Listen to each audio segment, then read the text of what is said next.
Hi, and welcome back to my channel, Crochet Every Day with Judy. Today we're reading from Kidnapped chapters 11 and 12.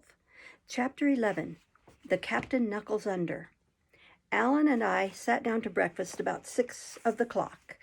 The floor was covered with broken glass and in a horrid mess of blood, which took away my hunger. In all other ways, we were in a situation not only agreeable but merry. Having ousted the officers from their own cabin, and having at command all the drink in the ship, both wine and spirits, and all the dainty part of what was eatable, such as the pickles and the fine sort of bread. This of itself was enough to set us in good humor. But the richest part of this was that the two thirstiest men that ever came out of Scotland, Mr. Shuan being dead, were not shut in the forepart of the ship and condemned to what they hated most, cold water. And depend upon it, Alan said, we shall hear more of them ere long. You may keep a man from the fighting, but never from his bottle. We made good company for each other. Alan, indeed, expressed himself most lovingly, and taking a knife from the table, cut me off one of the silver buttons from his coat.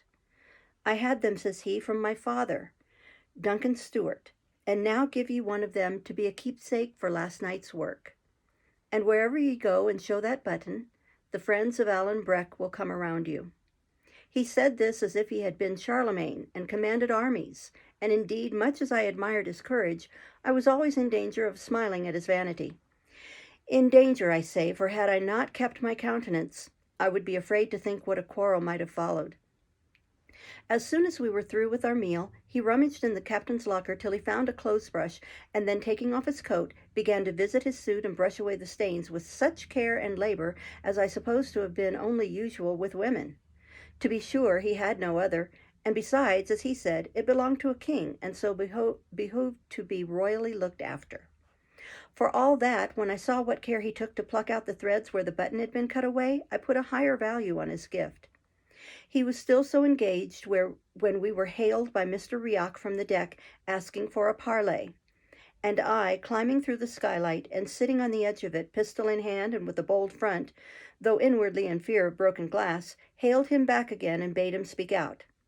He came to the edge of the roundhouse and stood on a coil of rope, so that his chin was on a level with the roof, and we looked at each other a while in silence. Mr. Riach, as I do not think he had been very forward in the battle, had got off with nothing worse than a blow upon the cheek, but he looked out of heart and very weary, having been all night afoot, either standing watch or doctoring the wounded. This is a bad job, said he at last, shaking his head. It was none of our choosing, said I. The captain, says he, would like to speak with your friend. They might speak at the window. And how do we know what treachery he means, cried I. He means none, David, returned Mr. Riach, and if he did, I'll tell you the honest truth. We couldn't get the men to follow. Is that so? Said I. I'll tell you more than that, said he. It's not only the men. It's me. I'm frickened, Davy. And he smiled across at me. No, he continued, what we want is to be shut of him. Thereupon I consulted with Alan, and the parley was agreed to, and parole given upon either side. But this was not the whole of Mr. Riach's business, and he now begged me for a dram with such instancy and such reminders of his former kindness that at last I handed him a pannikin with about a gill of brandy. He drank a part and then carried the rest down upon the deck, to share it, I suppose, with his superior. A little after, the captain came, as was agreed, to one of the windows, and stood there in the rain with his arm in a sling, and looking stern and pale, and so old that my heart smote me for having fired upon him. Alan at once held a pistol in his face. Put that thing up, said the captain. Have I not passed my word, sir, or do ye seek to affront me? Captain, says Alan, I doubt your word is a breakable. Last night ye haggled and argle-bargled like an apple-wife, and then passed me your word and gave me your hand to back it, and you ken very well what was the upshot. Be damned to your word, he says. Well, well, sir, said the captain, you'll get little good by swearing. And truly that was a fault of which the captain was quite free. But we have other things to speak, he continued bitterly. You've made a sore hash of my brig. I haven't hands enough left to work her, and my first officer, whom I could ill spare, has got your sword throughout his vitals and passed without speech. There is nothing left me, sir, but to put back into the port of Glasgow after hands, and there, by your leave, ye will find them that are better able to talk to you. Aye, said Alan, and faith, I'll have a talk with them myself. unless there's nobody speaks English in that town, I have a bonny tale for them. 15 tarry sailors upon the one side, and a man and a halfling boy upon the other. Oh, man, it's pitiful. Hosiason flushed red. No, continued Allan, that'll no do. You'll just have to set me ashore as we agreed. Aye, said Hosiason, but my first officer is dead. Ye can best how. There's none of the rest of us acquaint with this coast, sir, and it's one very dangerous to ships. I give you your choice, says Allan. Set me on dry ground in Appin, or Ardgour, or in Morven, or Arizeg, or Morar, or in brief, where you please, within 30 miles of my own country, except in a country of the Campbells. That's a broad target. If you miss that, you must be as feckless at the sailoring as I have found you at the fighting. Why, my poor country people and their bit cobbles pass from island to island in all weathers, aye, and by night too, for the matter of that. A coble's not a ship, sir, said the captain. It has no draught of water. Well, then, to Glasgow if you list, says Allan. We'll have the laugh of ye at the least. My mind runs little upon laughing, said the captain, but all this will cost money, sir. Well, sir, says Allan, I am no weathercock. 30 guineas if you land me on the seaside, and 60 if you put me in the Linney Loch. But you see, sir, where we lie, we are but a few hours' sail from Ardnamurchan, said Hosiason. Give me 60 and I'll set you there. And I'm to wear my brogues and run jeopardy of the redcoats to please you, cries Allan. No, sir. If you want 60 guineas, earn them, and set me in my own country. It's to risk the brig, sir, said the captain, and your own lives along with her. Take it or want it, said Allan. Could you pilot us at all, asked the captain, who was frowning to himself. Well, it's doubtful, said Allan. I'm more of a fighting man, as ye have seen for yourself, than a sailor man. But I have been often enough picked up and set down upon this coast, and should ken something of the lie of it. The captain shook his head, still frowning. If I had lost less money on this unchancy cruise, says he, I would see you in a rope's end before I risked my brig, sir. But be it as you will. As soon as I get a slant of wind, and there's some coming or I'm the more mistaken, I'll put it in hand. But there's one thing more. We may meet in with the king's ship, and she may lay us aboard, sir, with no blame of mine. They keep the cruisers thick upon this coast, ye ken who for. Now, sir, if that was to befall, you might leave the money. Captain, says Allan, if you see a pennant, it shall be your part to run away. And now, as I hear you're a little short of brandy in the forepart, I'll offer you a change. A bottle of brandy against 2 buckets of water. That was the last clause of the treaty, and was duly executed on both sides, so that Allan and I could at last wash out the round house and be quit of the memorials of those whom we had slain, and the captain and Mr. Riach could be happy again in their own way, the name of which was drink. Chapter 12. I hear of the Red Fox. Before we had done cleaning out the roundhouse, a breeze sprang up from a little to the east of north. This blew off the rain and brought out the sun. And here I must explain, and the reader would do well to look at a map. On the day when the fog fell and we ran down Allan's boat, we had been running through the Little Minch. At dawn after the battle, we lay becalmed to the east of the Isle of Canna, or between that and Isle Eriska in the chain of the Long Island. Now, to get from there to the Linney Loch, the straight course was through the narrows of the Sound of Mull. But the captain had no chart. He was afraid to trust his brig so deep among the islands, and the wind serving well, he preferred to go by west of Tiree and come up under the southern coast of the great Isle of Mull. All day the breeze held in the same point and rather freshened than died down, and toward afternoon a swell began to set in from round the Outer Hebrides. Our course, to go round about the inner isles, was to the west of south, so that at first we had this swell upon our beam, and we were much rolled about. But after nightfall, when we had turned the end of Tiree and began to head more to the east, the sea came right astern. Meanwhile, the early part of the day before the swell came up was very pleasant, sailing as we were in a bright sunshine and with many mountainous islands upon different sides. Allan and I sat in the roundhouse with the doors open on each side, the wind being straight astern, and smoked a pipe or two of the captain's fine tobacco. It was at this time we heard each other's stories, which was the more important to me as I gained some knowledge of that wild Highland country on which I was so soon to land. In those days, so close on the back of the great rebellion, it was needful a man should know what he was doing when he went upon the heather. It was I that showed the example, telling him all my misfortune, which he heard with great good nature. Only when I came to mention that good friend of mine, Mr. Campbell the minister, Allen fired up and cried out that he hated all that were of that name. Why, I said, he is a man you should be proud to give your hand to.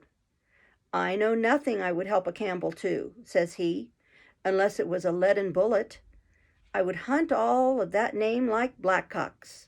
If I lay dying, I would crawl upon my knees to my chamber window for a shot at one. Why, Allen, I cried, what ails ye at the Campbells? Well, says he, you ken very well that I am an Appin Stewart, and the Campbells have long harried and wasted those of my name. Aye, and got lands of us by treachery. But never with the sword, he cried loudly, and with the word brought down his fist upon the table. But I paid the less attention to this, for I knew it was usually said by those who have the underhand. There's more than that, he continued, and all in the same story. Lying words, lying papers, tricks fit for a peddler, and the show of what's legal over all to make a man the more angry. You that are so wasteful of your buttons, said I can hardly think you would be a good judge of business. Ah, says he, falling again to smiling, I got my wastefulness from the same man I got the buttons from, and that was my poor father, Duncan Stewart, grace be to him. He was the prettiest man of his kindred, and the best swordsman in the Highlands, David, and that is the same as to say in all the world. I should ken, for it was him that taught me. He was in the Black Watch, when first it was mustered, and like other gentlemen privates, had a gillie at his back to carry his firelock for him on the march. Well, the king, it appears, was wishful to see Highland swordmanship, and my father and 3 more were chosen out and sent to London town to let him see it at the best. So they were had into the palace and showed the whole art of the sword for 2 hours at a stretch before King George and Queen Carleen and the butcher Cumberland, and many more of whom I have no mind. And when they were through, the king, for all he was a rank usurper, spoke them fair and gave each man 3 guineas in his hand. Now, as they were going out of the palace, they had a porter's lodge to go by, and it came in on my father, as he was perhaps the first private Highland gentleman that had ever gone by that door, it was right he should give the poor porter a proper notion of their quality. So he gives the king's 3 guineas into the man's hand, as if it was his common custom. The 3 others that came behind him did the same, and there they were on the street, never a penny the better for their pains. Some say it was one that was the first to fee the king's porter, and some say it was another, but the truth of it is that it was Duncan Stewart, as I am willing to prove with either sword or pistol, and that was the father that I had, God rest him. I think he was not the man to leave you rich, said I. And that's true, said Allen. He left me my breeks to cover me, and little besides. And that was how I came to enlist, which was a black spot upon my character at the best of times, and would still be a sore job for me if I fell among the redcoats. What? Cried I. Were you in the English army? That was I, said Allen, but I deserted to the right side at Prestonpans, and that's some comfort. I could scarcely share this view, holding desertion under arms for an unpardonable fault in honor. But for all I was so young, I was wiser than say my thought. Dear, dear, says I, the punishment is death. Aye, said he, if they got hands on me, it would be a short shrift and a lang tow for Allen. But I have the King of France's commission in my pocket, which would I be some protection. I misdoubt it much, said I. I have doubts myself, said Allen dryly. And good heaven, man, cried I, you that are a condemned rebel and a deserter and a man of the French kings, what tempts you back into this country? It's a braving of Providence. Tut, said Allen, I have been back every year since 46. And what brings you, man? Cried I. Well, you see, I weary for my friends and country, said he. France is a braw place, no doubt, but I weary for the heather and the deer, and then I have bit things that I attend to. Whilst I pick up a few lads to serve the King of France, recruits, you see, and that's I a little money. But the heart of the matter is the business of my chief Ardshiel. I thought they called your chief Appin, said I. Aye, but Ardshiel is the captain of the clan, said he, which scarcely cleared my mind. You see, David, he that was all his life so great a man, and come of the blood and bearing the name of kings, is now brought down to live in a French town like a poor and private person. He that had 400 swords at his whistle, I have seen with these eyes of mine, buying butter in the marketplace and taking it home in a kale leaf. This is not only a pain, but a disgrace to us of his family and clan. There are the bairns forby, the children and the hope of Appin, that must be learned their letters and how to hold a sword in that far country. Now the tenants of Appin have to pay a rent to King George, but their hearts are staunch, they are true to their chief, and what with love and a bit of pressure, and maybe a threat or two, the poor folk scrape up a second rent for Ardshiel. Well, David, I'm the hand that carries it, and he struck the belt about his body so that the guineas rang. Do they pay both? Cried I. Aye, David, both, says he. What? 2 rents? I repeated. Aye, David, said he, I told a different tale to yon captain man, but this is the truth of it. And it's wonderful to me how little pressure is needed, but that's the handiwork of my good kinsman and my father's friend James of the Glens, James Stewart, that is, Ardshiel's half-brother. He it is that gets the money in and does the management. This was the first time I heard the name of that James Stewart, who was afterwards so famous at the time of his hanging. But I took little heed at the moment, for all my mind was occupied with the generosity of these poor Highlanders. I call it noble, I cried. I'm a Whig, or little better, but I call it noble. Aye, said he, you're a Whig, but you're a gentleman, and that's what does it. Now, if you were one of the cursed race of Campbell, you would gnash your teeth to hear tell of it. If you were the Red Fox, and at that name his teeth shut together and he ceased speaking. I have seen many a grim face, but never a grimmer than Allan's when he had named the Red Fox. And who is the Red Fox? I asked, daunted but still curious. Who is he? Cried Allan. Well, and I'll tell you that. When the men of the clans were broken at Culloden, and the good cause went down, and the horses rode over the fetlocks in the best blood of the north, Ardshiel had to flee like a poor deer upon the mountains, he and his lady and his bairns. A sair job we had of it before we got him shipped, and while he still lay in the heather, the English rogues that couldn't come at his life were striking at his right. They stripped him of his powers, they stripped him of his lands, they plucked the weapons from the hands of his clansmen that had borne arms for 30 centuries. Aye, and the very clothes off their backs, so that it's now a sin to wear a tartan plaid, and the man may be cast into a jail if he had but a kilt upon his legs. One thing they couldn't kill. That was the love the clansmen bore their chief. These guineas are the proof of it, and now in there steps a man, a Campbell, red-headed Colin of Glenure. Is that him you call the Red Fox? Said I. Will you bring me his brush? Cried Allan fiercely. Aye, that's the man. In he steps and gets papers from King George to be so-called King's Factor on the lands of Appin. And at first he sings small, and is hail fellow well met with Seamus, that's James of the Glens, my chieftain's agent. But by and by that came to his ears that I have just told you, how the poor commons of Appin, the farmers and the crofters and the bowmen, were wringing their very plaids to get a second rent, and sent it overseas for Ardshiel and his poor bairns. What was it you called it when I told you? I called it noble, said I. And you little better than a common Whig, cried Allan. But when it come to Colin Roy, the black Campbell blood in him ran wild. He sat gnashing his teeth at the wine table. What, should a Stewart get a bit of bread, and him not be able to prevent it?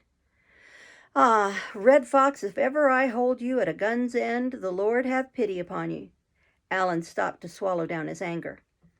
Well, David, what does he do? He declares all the farms to let, and thinks he, in his black heart, I'll soon get other tenants that'll overbid these Stewarts and McCalls and McRobes, for these are all names in my clan, David, and then, thinks he, Ardshiel will have to hold his bonnet on a French roadside. Well, said I, what followed? Allan laid down his pipe, which he had long since suffered to go out, and set his 2 hands upon his knees. Aye, said he, you'll never guess that. For these same Stewarts and McCalls and McRobes that had 2 rents to pay, one to King George by stark force, and one to Ardshiel by natural kindness, offered him a better price than any Campbell in all broad Scotland. And far he sent seeking them, as far as to the sides of the Clyde and the cross of Edinburgh, seeking and fleeching and begging them to come where there was a Stewart to be starved and a red-headed hound of a Campbell to be pleasured.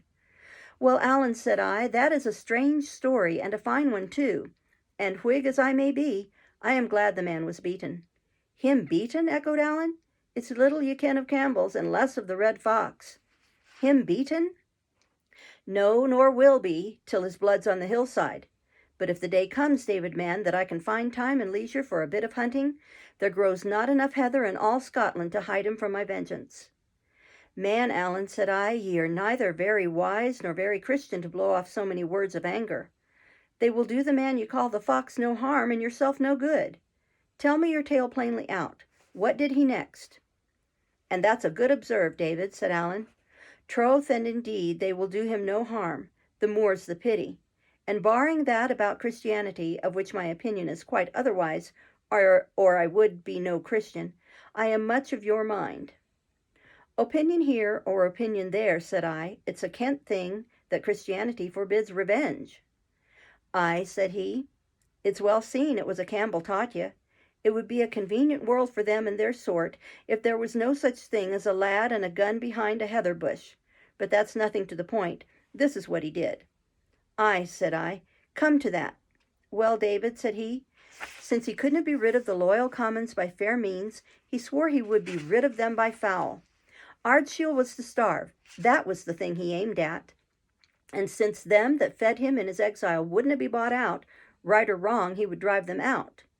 Therefore he sent for lawyers and papers and redcoats to stand at his back, and the kindly folk of that country must all pack and tramp, every father's son out of his father's house, and out of the place where he was bred and fed, and played when he was a callant.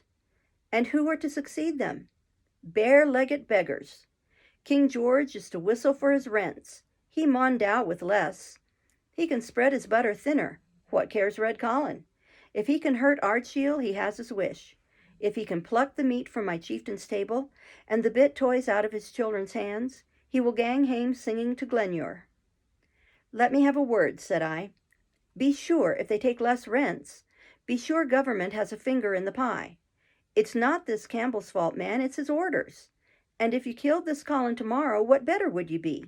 There would be another factor in his shoes as fast as spur can drive. You're a good lad in a fight, said Allan, but man, you have Whig blood in you. He spoke kindly enough, but there was so much anger under his contempt that I thought it was wise to change the conversation. I expressed my wonder how, with the Highlands covered with troops and guarded like a city in a siege, a man in his situation could come and go without arrest. It's easier than you would think, said Allan. A bare hillside, you see, is like all one road. If there's a sentry at one place, you just go by another. And then the heather's a great help. And everywhere there are friends' houses and friends' byres and haystacks. And besides, when folk talk of a country covered with troops, it's but a kind of a byword at the best. A soldier covers nae mair of it than his boot soles. I have fished a water with a sentry on the other side of the brae and killed a fine trout, and I have sat in a heather bush within 6 feet of another and learned a real bunny tune from his whistling. This was it, said he, and whistled me the air. And then, besides, he continued, it's no sae bad now as it was in 46. The Highlands are what they call pacified. Small wonder, with never a gun or a sword left from Cantor to Cape Wrath, but what tenty folk have hidden in their thatch. But what I would like to ken, David, is just how long. Not long, ye would think, with men like Ardshiel in exile, and men like the Red Fox sitting burling the wine and oppressing the poor at home. But it's a kittle thing to decide what folk will bear and what they will not. Or why would Red Colin be riding his horse all over my poor country of Appin, and never a pretty lad to pull a bullet in him? And with this Allan fell into a muse, and for a long time sat very sad and silent. I will add the rest of what I have to say about my friend, that he was skilled in all kinds of music, but principally pipe music, was a well-considered poet in his own tongue, had read several books both in French and English, was a dead shot, a good angler, and an excellent fencer with the small sword, as well as with his own particular weapon. For his faults, they were on his face, and I now knew them all. But the worst of them, his childish propensity to take offense and to pick quarrels, he greatly laid aside in my case, out of regard for the Battle of the Round House. But whether it was because I had done well myself, or because I had been a witness of his own much greater prowess, is more than I can tell. For though he had a great taste for courage in other men, yet he admired it most in Alan Breck. That's it for today. Next time we'll start with chapter 13. Thank you for watching and listening. Bye-bye.